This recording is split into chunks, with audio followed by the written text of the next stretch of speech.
Before we start, I just want to thank my friend Clarabelle for this awesome shirt.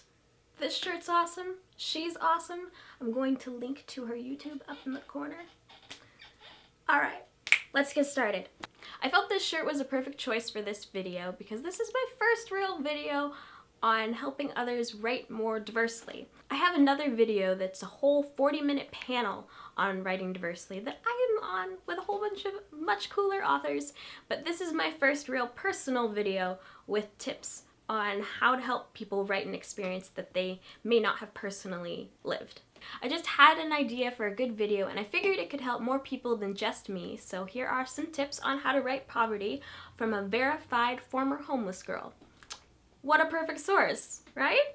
I can't count how many books I've read, especially ones in war-torn, always grown up in harsh conditions, adventure stories, where the characters reminisce on really inconsequential things. I can't remember the exact book, but I remember reading once about this girl who had literally lost people to starvation or something, and 3 days into her epic adventure, she's missing toothpaste. Toothpaste! Really? If you've grown up in an apocalyptic wasteland, toothpaste is the least of your worries. When you're really poor, you face a lot of ultimatums. You have to make choices between things like food or medicine, gas or electricity, toilet paper or diapers. Toothpaste would never win any matchup. None. Not a single one.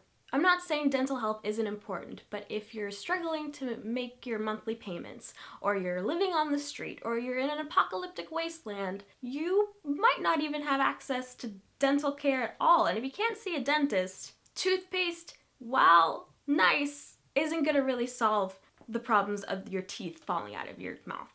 It's just not. It's just not. And no one would ever miss toothpaste over something like toilet paper or tampons. It doesn't rank that high.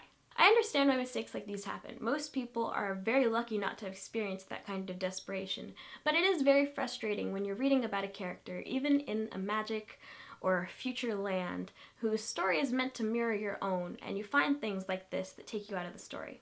So here are my best tips on writing characters living in or with a backstory of poverty, even if you haven't experienced it yourself. First off, prioritize. Toothpaste would never be at the top of a poor person's must-have list. Showers? Yes. You don't have to abandon hygiene to write poverty. When we were homeless, we had deodorant, shampoo, and even toothpaste, but I would have prioritized a regular water source over any of that. We were very lucky to have a generous friend who helped us stay in a motel for the majority of the time we were homeless, but before that, we had to shower once a week at the YMCA, and it was awkward and nowhere near private, very, very uncomfortable. It's also very hard to cook or wash dishes without regular water. You end up eating a lot of fast food or things that don't have to be cooked because you don't have a way to clean dishes afterwards. Second, clothes are nice. I really like fashion. I even have an entire tag just for pretty dresses on my Tumblr. But none of my clothes have ever been bought brand new. 90%, no, more like 99% of my wardrobe is hand-me-downs or yard sales. But not every person in poverty feels like I do. One of my brothers really prioritizes nice clothes. That's what he spends his money on when he saves up. This is much more common in younger people, like teens, and is a good way to show that a character may be embarrassed about their class or trying to dress to impress. I found it's not hard to dress nice with used clothes, but I understand that mindset. One of my favorite possessions is an Armani pea coat I bought for $34 at Goodwill. We didn't have the money for it when I first saw it, so we had to wait like an entire week before we'd scrounged up enough to pay for it, and I went to bed every night praying it would still be there when we got back. It's honestly the most amount of money I've ever spent on an item of clothing, but it fits me so well and it looks so nice. Every time I look at it, I get really happy. Not just because it's a nice coat, but because it was there for me when I needed it, like it had been waiting for me. Poor people often place a lot of value on sentimentality. An item that was scavenged for, planned, or carefully made means a lot to them. There's a Dolly Parton song called The Coat of Many Colors that explains this really, really well. But there's a lot of sacrifice in poverty too. I've given up and lost a lot of things for the security of my family. Early last year, there were several months that I didn't post any videos at all because I had to put my camera in a pawn shop to help my family pay winter bills. Family comes first. Sacrifice is a very good tactic to use in a story, but it's important that a sacrifice has meaning.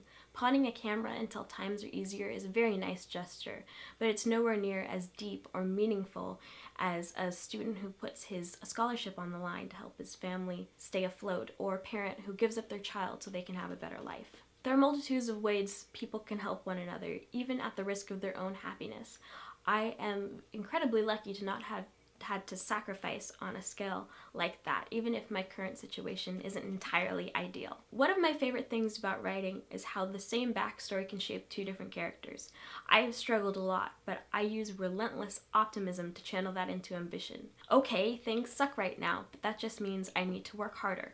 A different person, and I work very hard to avoid becoming this person, might be burned out by constant letdowns and give up.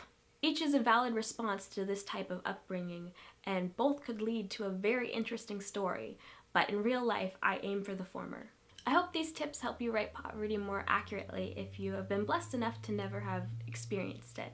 I really appreciate you watching my videos, and I'd love it if you'd share my story or my videos with other people. If you have more questions about writing or writing poverty, let me know in the comments, and if we get enough feedback, I'd totally be willing to expand this into a series. Thank you so much for watching, and I will see you really soon. Bye.